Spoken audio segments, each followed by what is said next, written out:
episode of Beyond the Front Door is brought to you by Peak Properties in Cheyenne, Wyoming. With over 75 years of combined experience in real estate, it's our goal to help clients buy and sell and save by providing the information you want and the professional services you expect. Let us help you with your residential, commercial, HUD, income-producing properties, as well as vacant land and rental needs. To learn more, visit www.sellcheyenne.com. Welcome. You're listening to Beyond the Front Door podcast with Lindee and Rhea. We're real estate agents in Cheyenne, Wyoming with Peak Properties, and we bring you real estate stories that inspire you, make you laugh, cringe, maybe cry. And come on in. We put the real in real estate. Yes. Well, thank you very much for being here today, Kevin. We would like to introduce you to our listeners. This is Kevin Stewart. He is jack of all trades to our office. We really enjoy calling on you to help us with all of our various needs, including this beautiful sign we have here on our wall that did not... Probably wants to kill us. Yes. Over, but you know. It arrived, when we ordered it, it arrived in a way that we didn't think was... we didn't know was going to happen, and so it definitely, I know, took you a lot of time and patience, I should say, to put this together. But it's beautiful, and we've gotten a ton of compliments on it. So many compliments. We have. Yep. So thank you for being here today. Yeah, of course. So we're wondering if you can just tell us a little bit about yourself to get started. You know, your family and. Yep. So my name's Kevin Stewart. I been in Cheyenne this time for about 2 years, a year and a half. I lived here before for 4 years. I spent 30 years in the military, being stationed pretty much all over the world, deployed many times. I was a helicopter flight engineer. So with that, after retirement, we stayed in Albuquerque for about a year. That's where I retired, and then I decided, my wife and I decided that we needed to come back up to Cheyenne. So Cheyenne definitely has the home appeal, home feel, and a really good sense of community. People are pretty nice, and as compared to Albuquerque, you always kind of have to watch your back and keep your eyes open for things going on, and you don't get that so much here in Cheyenne. And then also, being a complete house nerd, there are some awesome houses up here. So yes, my house. To elaborate a little bit more, my house was built in 1938, the one we've currently purchased. It's a beautiful house, an awesome neighborhood.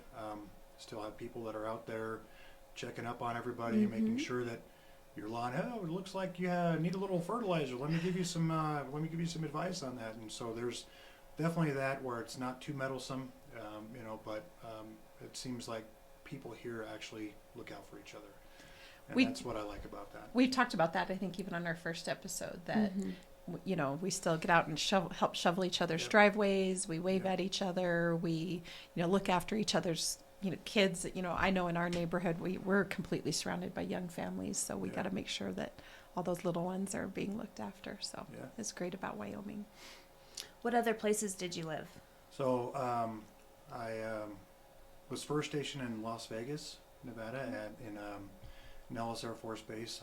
Then I was stationed for a year over in Korea. Came back to Vegas because I was underage when I lived there the first time, so I wanted to experience full Vegas the second time. And so then after that, I met my wife there. We bought a house, got orders to Okinawa, lived in Okinawa for 4 years. Came back, was an instructor, flight engineer at Albuquerque. We also bought a house there. We didn't want to live on base. There's a different kind of culture there, and we just wanted to have our own place, kind of away from my work and that. Yeah. So in Albuquerque, we had our house. Absolutely loved it, and then we moved from there to Texas. Lived in San Antonio for 4 years. Had an awesome house. Bought it at like pennies on the dollar and sold it for a ton of money because the market completely Texas Good for you. really went crazy there. Yeah. Yep.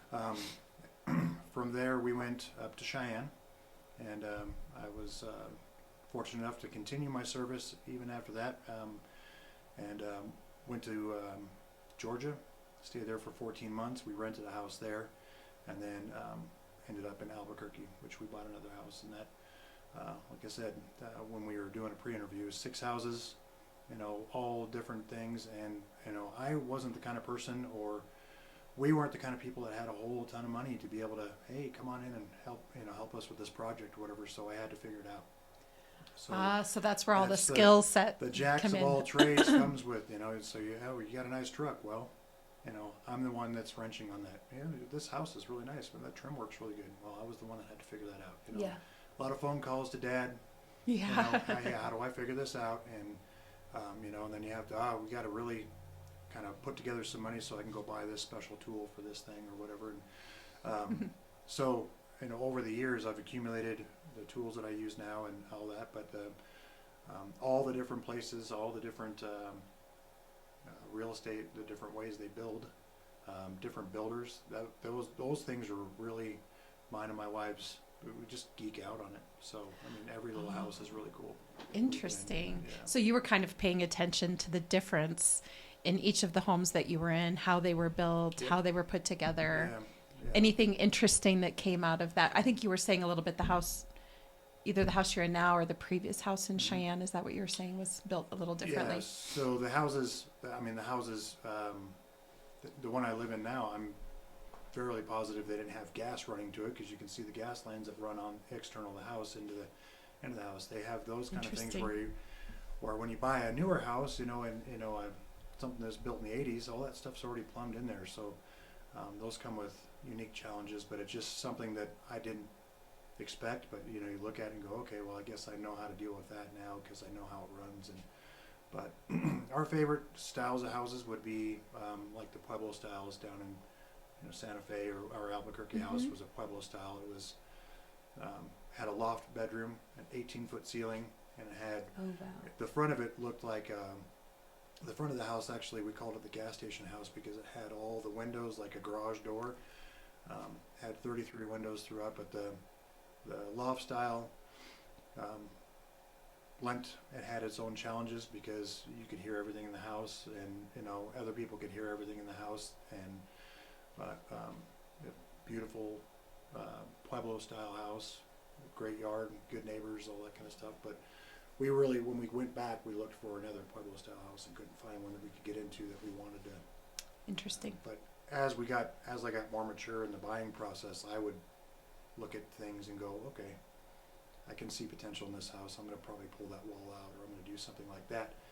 That ends up coming with its own challenges because our kids know nothing but living in a house that has sawdust and dust and Projects going on. construction throughout the whole house, because I've done that in every house that we've owned. So when you've purchased a home, projects don't scare you. Like when you're looking at a home, you're looking at the totality of it. Is that what I'm kind of understanding from you? And that we've often talked about, like, when you watch shows like Property Brothers, where the one brother has the mind for the entire house and the other brother has the mind of the financials. That's kind of how my wife and I do that, because the one brother can't imagine what the house is going to look like. Right. Mm-hmm. And the other brother goes, oh, I can, we pull that wall out and here's this thing, and we'll, so when we moved into the house in Albuquerque, the house was stuck in the early 80s. It was, wood paneling, wall-to-wall carpet, the whole 9 yards. And I'm like, okay, so I imagined hardwood floors. I imagined the kitchen getting completely blown out. And I took a very closed house and opened it blew up. So to get back to your question, is there intimidation? Absolutely. And I'm like, oof, it's a lot of work. I'm Yeah. probably over my head in this one, or I didn't. Of course, every project has something that comes in where Hidden. You didn't anticipate this problem or that problem. Mm-hmm. Yep. But that house, completely open concept. We took it from being stuck in the 80s to quartz countertops, the whole 9 yards, completely open concept, wood floors throughout. That house was amazing when we sold it, and I miss the house itself, but I don't miss living in Albuquerque. So that was one thing. We lived up kind of where we had kind of almost a perch looking out over the city. Oh, I love that. And that was really good. Had awesome sunsets, so there was a lot of things that were good about that. And we gave that up to come up to windy Cheyenne and, you know, live here. But, you know, in this house, this one we've had very little to do. The people that were in there before did some really nice updates. The windows were perfect, and that's one thing that if you're going to move to Cheyenne, you need to make sure that the windows and those kind of things are, you know, solid, or either plan for that if you don't. Yeah. Because the house I had prior had some single pane windows in it, and those houses or those rooms you could never get warm enough.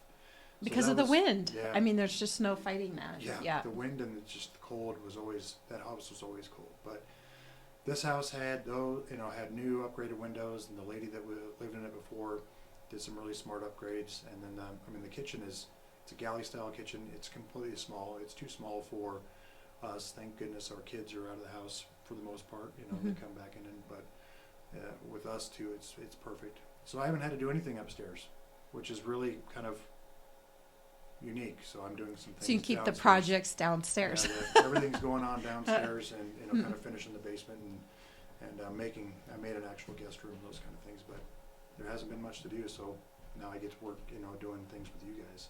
Yes, which we really appreciate. Scratches my itch for sure. Yeah. Yeah. So speaking of that, so you started doing all these things, and it's kind of, was this like your goal to start doing work for other people, or is this just kind of happened Well, as like a post-retirement yeah. job So, to I mean, keep you you go busy? I was in the Air Force for, like I said, for 30 years. When I left, I was managing, you know, over 1,500 people in a group, you know, with 9 different type of aircraft. I mean, I was really working to do those kind of things with my boss. High stress job, always working, you know. I mean, I was working when I was at home. I was, you know, so when I got done with that, I went to work for a school as a JROTC instructor, so I was a teacher for a year. And the long hours there, and it didn't seem like there was going to be any end. So when we started talking about moving up here, we had a mutual friend that was in real estate, and she assured me that I can keep you busy if you want to do this.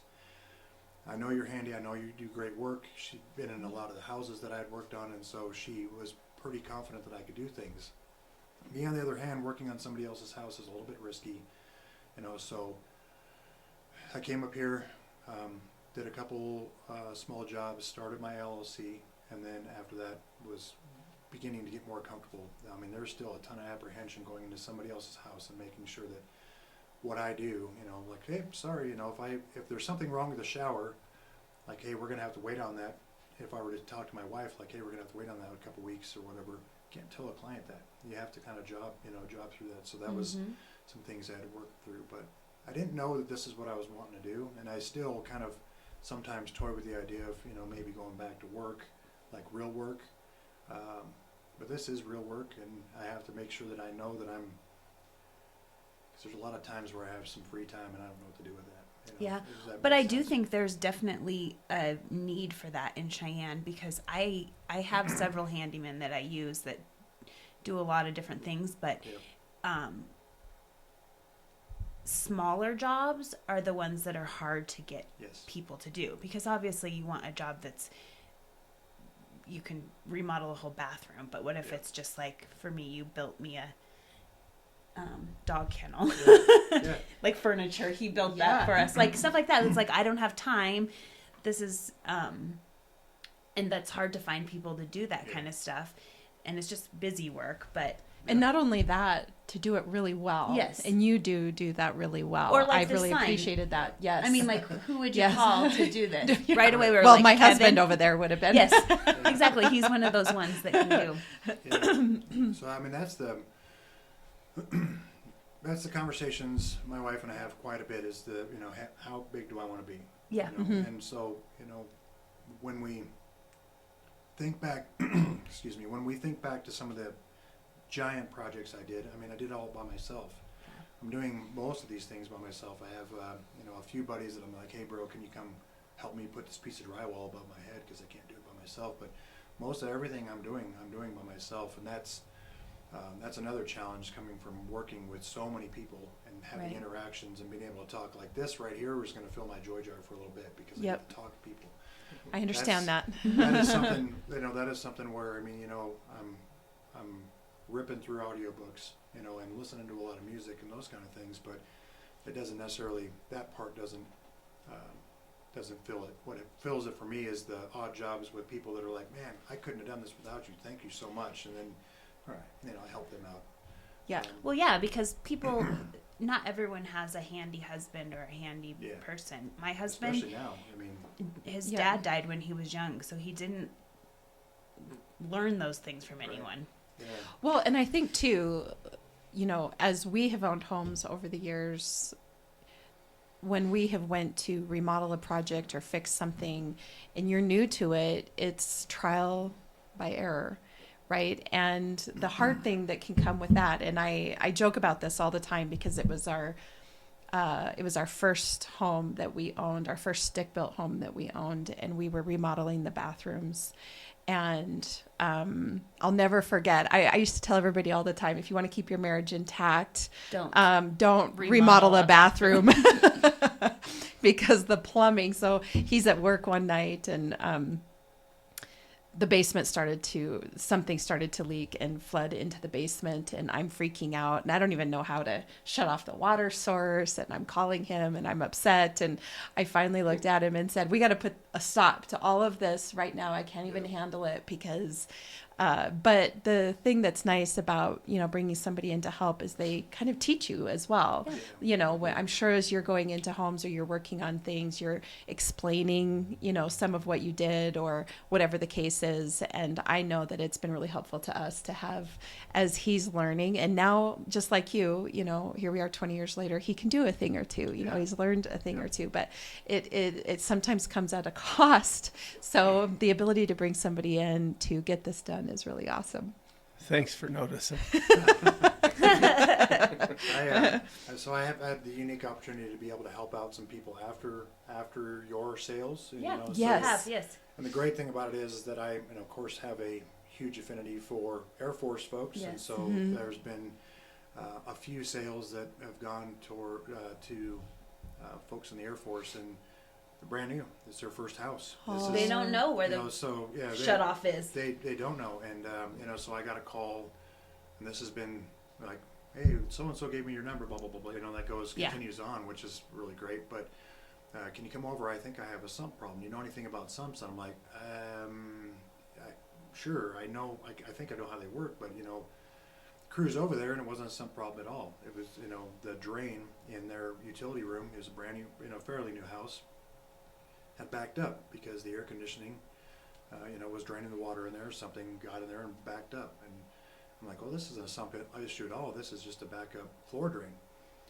So I went outside and got my little $5 snake that you can get anywhere, and I kind of extended it, and I had him bailing water, and I kind of poked it in there, and he was like, that was it? I'm like, yeah, that's it, man. All you have to do is kind of sometimes poke it a little bit. I don't want people to be too afraid to start things on their own, or, Sure. YouTube University is huge. YouTube, yes, for sure. YouTube University. Dude, I just, that's where, I'll sit down and, there's a specific cut that I need to do for a piece of trim or something, and all right, I know how to do this, but let me just refresh my memory, and I'll go to that. So I encourage those guys to do that, or call me. But also, if they're anything like I was when I was younger, with my first house, I didn't have money to be able to, hiring it out. So I kind of have to balance is this a friend call or is this an actual business call? Right. That kind of thing. Sure. And then he also didn't know. So I've had a lot of clients that from the Air Force that come over and have never lived any place that have sprinklers. I lived in Louisiana. We didn't have sprinklers, and so how do you turn them on? How do you shut them off? And so I'll go through like old Dad would do and go, okay, well, I love that. This is how this is a rain bird. Here, you turn this on, manually water. And so he called. This guy called and he was like, I don't know how to shut them off. And so I went outside, and it's like simply just the valve outside, but it was leaking. And it was there was snow and ice on the ground, snow and ice all over that. And I'm just like, we'll address this in the spring. Here's how you turn it off. We're going to drain it downstairs. And then and just like you said, this is how you shut off your water inside. Yep. And I noticed, this is kind of funny too, is was like, hey, you got a filtration system on your house. That's really cool. I said, brand new filter on top. How old is this house? And he goes, 4 years. And I'm like, did you buy the filter? No. Oh. Okay, so have you ever changed the filter in this house? Or no? All right. You want to change filter? Okay. And that's how he kind of did. So, Yeah. I pulled the filter off. This is how you do it. Turn off the water and, clean the filter part out. And then put the new filter on. And as we turned it on, you could see, because it had clear PEX lines or white PEX lines, you could see the sludge going through the system. Like, you need to go drain that now. And it's like every 6 months, man. And it's just reminding those. I was like, put a reminder in your phone. Yep. Every 6 months, do a filter. Do this filter. It's just going to save you in longevity for your house. And some people, we have like first-time home buyers, if they go through like the WCDA program, they do take a class and they learn some of that stuff. But majority of people don't. You buy a house and then it's just figure it out. Right. Yeah, and no one's teaching them. You have to have, you have to develop an eye to be able to look at things. And so when I walk into anybody's, this is why our house is like completely clean all the time and like everything is tight, because I know that when I walk into someplace, place, I'm like, oof, this floor didn't feel right, or this is wrong, or hey, and then I'll start asking questions if I feel like I can. I'm like, Sure. What are you doing with your water system out there? You got kind of a puddle out there in the yard, or let me show you how that works, and so now I'll get more That's calls so about it. awesome of So, you. Yeah. Yeah, that's nice. And Kevin has a Facebook page now. Mhm. So what's your business?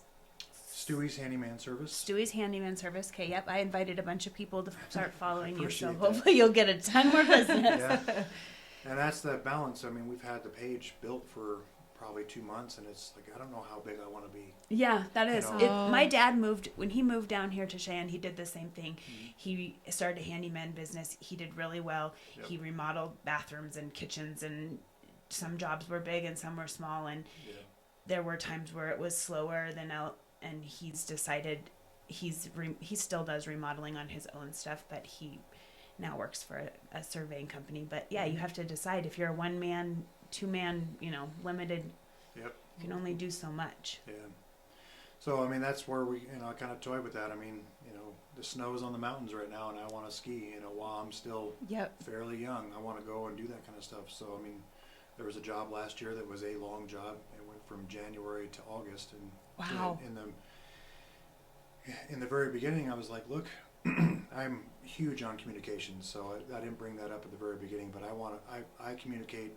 I'm probably annoyingly communicate with the customer. But Which people appreciate. I think too much is better than not enough, agree. for sure. I tell them where I'm going to be. Hey, I'm going to be a little bit late. I'm starting late, or I didn't get there today because I wanted, The other problem is that I'm doing work on other people's houses, Right. and I need to do stuff on my house, and so hey, today's my day, and I'm gonna do some stuff with me. But when I took that job in January, I was like, look, man, I got a lot of stuff going on. I got kids that are in different states, and I ski, and so every Wednesday, or probably every other Wednesday, I went skiing and just bailed, and which I never had freedom to do that in the military. So now Well, yeah, and you should. I'm gonna pull those opportunities as I can. Yeah. But what it ends up being, I try to make sure that hey, you can tell me if you're frustrated. You can tell me if you need more, me to be in the house more, or to crank on a little bit more, than I do. But I haven't had anybody yet say. Yeah, I think if you can communicate that, and especially in the beginning, I know when I've hired people to do projects, Yeah. I mean, I finished my whole basement during COVID, and I basically was the contractor. I hired each person, and yeah, it's just nice to know, like, okay, when can you start and how long do you think it'll take? And even if you have to adjust that, it's fine as long as you're communicating, this is taking longer than I thought. I might need 2 more days before you bring the electrician in, or whatever it is. Yep. Yeah. So I mean, those are some of the challenges too. In the very beginning, I mean, even with Rhea, I had I was like, I don't really know even what to charge. Yeah, I yeah. don't know how to estimate this job, so it's something very simple. I want you to put this ceiling fan up. Okay, what's your rate? I don't know, that kind of thing. So I've gotten that, lease-wise, I've gotten those things down to where I kind of have a standard rate. If there's something that's a little bit more complicated, I'll have communicate with the customer, and then be able to also say, hey, this is going to be a little bit more. But I finished I finished a plumber's job. So the plumber came in, put a huge hole in the ceiling, and left. Fixed the plumbing. Plumbing's good, but now there's left this couple without that finished product. So they called me, and I came in. And the way their basement, it led down. They had a light in one side of the basement, but then they had a hallway into the laundry room that didn't have a light, and it was very dark. I'm like, I'm pulling both sides down. You want me to move some lighting, or you want me to put some lighting over there? We didn't even think about that. Yeah, sure, And so I added that, but it was something that was outside of the scope of what we'd already talked about. Sure. So you just have to, communicate that. But those people are over the moon, and they walk their dogs by our house every day, and they're just like, hey, how's it going? And all that kind of thing. So they're just super happy. Well, it's your ability to see the big picture and kind of problem solve and offer up those kind of solutions. Yeah. And I think everybody benefits from that for sure. And it takes a ton of experience, and being able to have confidence in somebody else's house has been, like I said, it's been kind of unique, because I'm all right. I'm gonna cut into this pipe, and so I have those conversations with the customer, like, you want somebody else to come in and do this, or you come, well, we go ahead and do it. You think you can do it? I'm like, well, I do, and so each job is a learning experience, especially for you guys too. It's the same thing. Yeah. Each job, you're like, I didn't even see that coming, and so you just have to work through that. Do you have a favorite kind of project or a niche that you have? I've had that question a couple times. Yeah. Not really. Okay. You just like working with your hands is what it kind of sounds like, and kind of problem solving through projects. Yeah, and we also, I had my daughter help me on a project a while ago, because it was going to be too long if it was just going to be me. But and she got to experience what I call the the five, like I call myself quit puller. When it comes to the project, and you guys experience that, you've already talked about it. Is we can do that. So you have that, and you get to the first thing, and the walls come down, and you're like, all right, here we are. We're making good progress, and then the first hiccup comes, and that's the first part of my quint puller, where I'm like, and I freak out, and I'm cussing, and then okay, I figured that out. Now we're getting better. We get back into the project the next day. Things are going well, and there's this whole ebb and flow of my mood, throughout it. So she's my daughter's had a couple times where she's like, I'm just going to go outside for a little bit, Yeah. But as far as favorite projects, it's just, I can't really put my finger on what would be a favorite one to do. It's just a matter of getting into it, having it finished, and then knowing that what I did was awesome, at the end. Sure. I have yet to walk away from a job and gone, I kind of, sold the job short, or didn't do the job to the best of my abilities. So that's one thing the military has always given me, is that I have to do the job right. There's that attention to detail, those kind of things. So, Yes. but Awesome. Well, I appreciated you helping me build that piece of furniture, because Yeah. you saved like major fights with my husband and I. right. We don't even building furniture is like a thing. Yeah, and we've Saving had- marriages one project at a time. It's like, Yeah. ew. That would have been some. He'd Well, we been do- getting grouchy with me. We definitely have, my wife and I definitely have issues when it comes to projects that we have, and it's the fact that she's a doer, and she wants to do the project, and I'm doing something, but, and she also doesn't want to stand around while I'm doing something, and so we have this whole, kind of gripe fest going, back and forth. She knows when to leave me alone now, and when to come in and help, and now it's like, oh no, you can go ahead and do the job, and she's like, I'm not going to do that. No, that's too much. And it's fine, but we still have those conversations, and we still, definitely with bigger projects, we have our marital issues as well. Yeah. But over the time, we've been able to work out most of that stuff. So Well, now that you've been, that you've had all the homes that you've had and worked on, and then the homes that you've done projects in, yeah. what would you say would be your number one piece of advice to first-time home buyers or new homeowners coming into a home in Cheyenne? Like, what's something you see regularly that you want to advise our listeners? So I've been fortunate enough to be able to come into a house, or like when I bought houses, they've been pretty clean and they've been pretty well kept, So that was one thing I would say is that you need to get your hands dirty in your house. So you maintain your car. You do.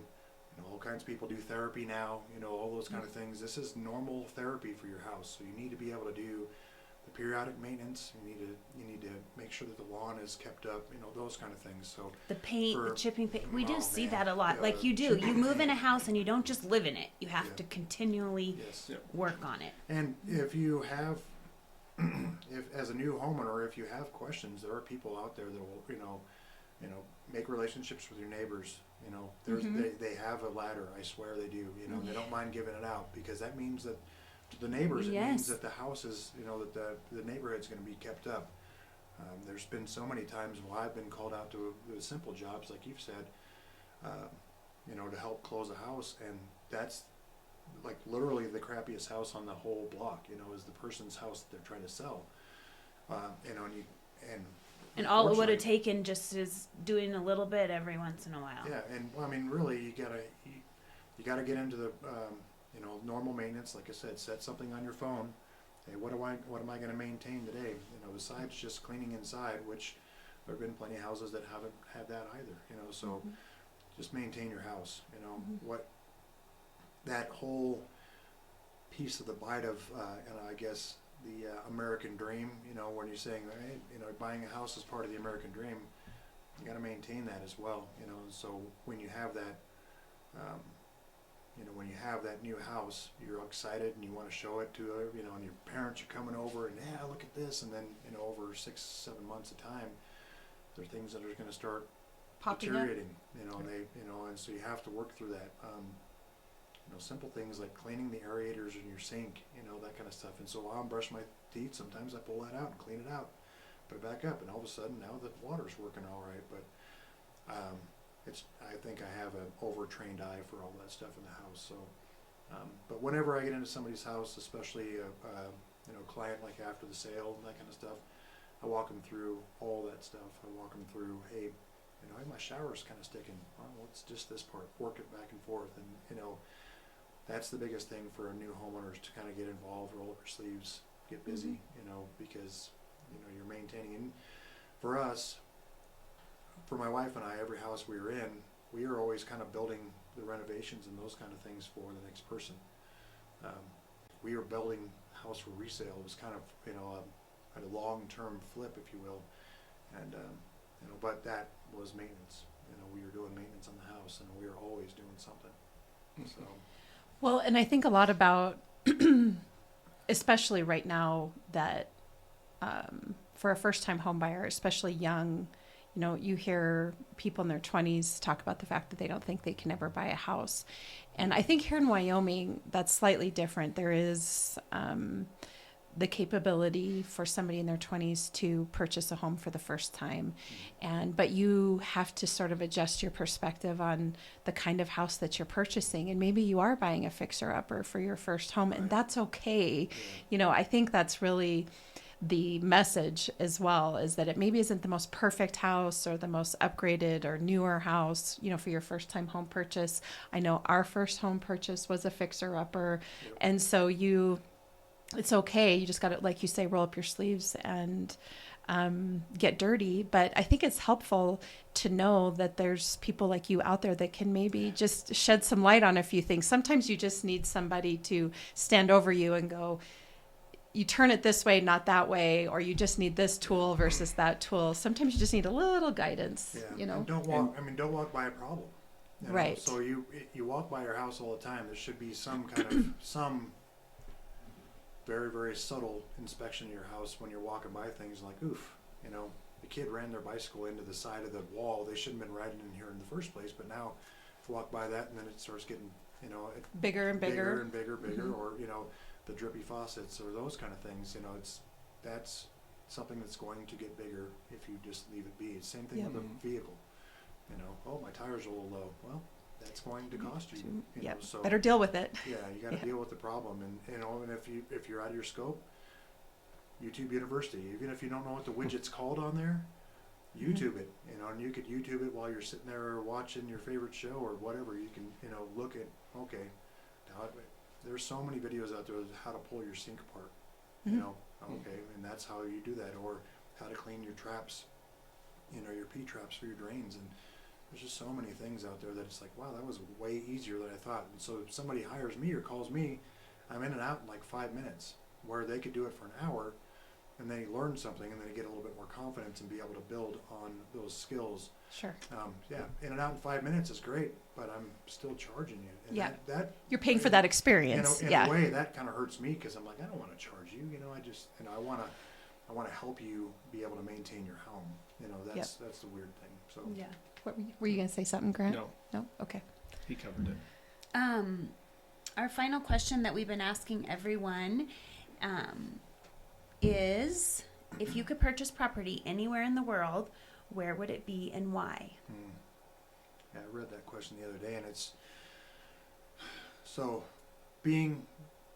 I guess I'll back us into that. But being in the military, I've lived all over the place, Yeah. right? You know, and so that's the. I guess it would just be a hard question to ask. I mean, I know that there's people that have, you know, that when they've only lived a certain place, like, oh man, I want to live right there. You know, and who knows if this is our forever place, and who knows if this is our forever home, and all those kind of things. So I don't know. I really don't know. And if you know, if my wife were to get hired for a job, you know, somewhere else, all right, off we go. I really want to travel, you know, a lot more, and I've traveled all over the place. But you know, going to Europe and those kind of things. If I were to live anywhere in the States, you know, I would like. My home state is Colorado. I was born and raised there. That's where I enlisted, and so fairly close. Wyoming's great because they don't have state tax and those things, especially on my retirement, so that helps out a lot. But I would probably have you know, some land in Colorado if I was to do that. But our family has always been, all right, Dad, what do you want? You know, you want a beach house or a mountain house? I don't know. You know, Wherever. both. Yeah. Both. And Yeah. so Both, yeah. you know, I wherever I'm at, that's where I would love to be, which sounds really, really kind of Well, you sound like you're but content. Maybe. I think I'll be content anywhere, you know, because there's interesting things everywhere we've been, and that's the thing that we've learned. I mean, even going into South Georgia, where you're kind of living in the middle of a swamp, you know, the culture's a little bit different, and you got to get used to their little intonations and all that kind of stuff. The same thing with coming up to Cheyenne. I mean, the culture's a little bit different. You got to get used to, you know, the guy with the, you know, the cowbell on the back of his truck as he's driving around, or you know, wherever you're at, there's unique things. You know, when we were in Okinawa, it was the first time I ever saw motorcycles driving in between cars to get up to the front of the light, and it was legal there. It's you know, it's not legal here, Right. In many places, but it's legal there. And so the first time you're kind of just hanging out your window, you know, okay, that's new. And all those new experiences are great. But if I were to want to own a house, it would have, I think now, it'd be more of a barn dominium somewhere, you know, somewhere in the mountains, because you know, I think that's where I really want to be. We've talked an awful lot about me taking my handyman skills and going to work for like Copper Mountain, you know, and then getting subsidized housing, buying a house, you know, somewhere up there, and then me being the ski bum half the week while I'm doing that. And that, although exciting, I think limits us a little bit. So we're constantly having conversations. We're super nomadic. So wherever we end up is where we end up. But Really, just as long as you have each other. yeah, Correct? Oh Yeah. without a doubt. But you know, right now we're pretty content here, and it's been a great winter already. I mean, the summer was pretty okay. So I mean, the summers here are always awesome. So we look forward to that, and of course we're close to skiing. So scratching my itch for sure. But Yeah. I don't know if anybody can have people actually like answer that question. Like, this is where I'd be. I would live in blah blah blah. They have? No. Not really. A lot of No. them are giving us a picture of what it would be, and they don't know Mm-hmm. really where that could be. That, you know, like the mountains Right. with a lake, or Yeah. Not very many have said I would live in Specifically- this place. Yeah. So I mean, we get into the conversation about Air Force retirement. The guys are like, I'm retired and I'm going back to Tennessee. Yeah. And I'm going to do this, and cool, man. You know, and I've had a lot of guys throughout, you know, a lot of buddies that they bought property, you know, at like the 12th year in their Air Force career, knowing that they were going to go to 20 at least, and so they bought property, and then they have that property sitting there, and that's where they, you know. So I was just like, how do you know that you know, one guy bought it in North Georgia, and, you know, in Athens, and it's a beautiful place, wraparound porch, the whole 9 yards, exactly what you'd imagine. But I mean, so much changes through those 8 years that, I mean, you may evolve, and you might decide that you want to be a city person, or, you know, that, you know, I don't know, there's just so many things. So I do think it's too tough for me just to be able to put my thumb down on one place or one activity, or, you know, settle on one thing. I don't know. I think especially here in Wyoming, so many of us, you know, were born here, grew up here, can't really imagine leaving. And so the concept of moving to several different states or out of the country just seems sort of foreign to us. You just got to do it. But what I will say is I'll bet just about anybody could make the move, and you adjust, you know, wherever it is. And you do, kind of like you said, you develop a perspective maybe on kind of a general idea of where you would like to live. But I do think, I don't know if it's this way in every state, but it just seems like here in Wyoming, especially with all the ranches, and, you know, you're born here, you grow up here, you stay here. So you know, and I think a lot of us that raise our kids here at least want our kids to go experiment living somewhere else. You can certainly come back. You know, Wyoming is a terrific place to be, but we just want, you know, our kids to broaden their horizons and get a sense of what their lifestyle is and where they want to live. Yeah, I mean, the military isn't for everybody, but it certainly, you know, got me. I mean, it really scratched that itch for being able to move places, kind of getting brave. I mean, my first move was from Nevada to Korea, and I lived in South Korea for a year with the military. But I was single, living in the barracks, you know, or living in the dorms, that kind of thing. And but you know, complete culture shock, and I didn't want to go. And I mean, you could see scratch marks leaving the gate as I was leaving. You know, because I wanted to stay there. I was really comfortable, and that's the problem, is that people get super comfortable, and you just really have to be pushed out of the nest and and go. And there's, I mean, again, you can YouTube anything, you can look it up and go, wow, you know, this is really good. I used to make jokes all the time with the kids that, you know, their mom and I were going to go retire in New Zealand. That's where we're moving. We're going to go to New Zealand because New Zealand's got the beach, it's got the mountains, it's got skiing, it's got surfing, it's got all those things. And wait, are you really going to go? Or, you know, and that thing. And so, but you know, for right now, this is the place to be. Awesome. Well, thank you for coming on and talking to us. I think that's else? it. Yeah. No, thank That was you. great. That was Very really helpful. great. Thank Very you. interesting. It's a pleasure to have you here today. Yeah, Thank you. for the invite. Yep. This episode of Beyond the Front Door is brought to you by Peak Properties in Cheyenne, Wyoming. With over 75 years of combined experience in real estate, it's our goal to help clients buy and sell and save by providing the information you want and the professional services you expect. Let us help you with your residential, commercial, HUD, income-producing properties, as well as vacant land and rental needs. To learn more, visit www.sellcheyenne.com.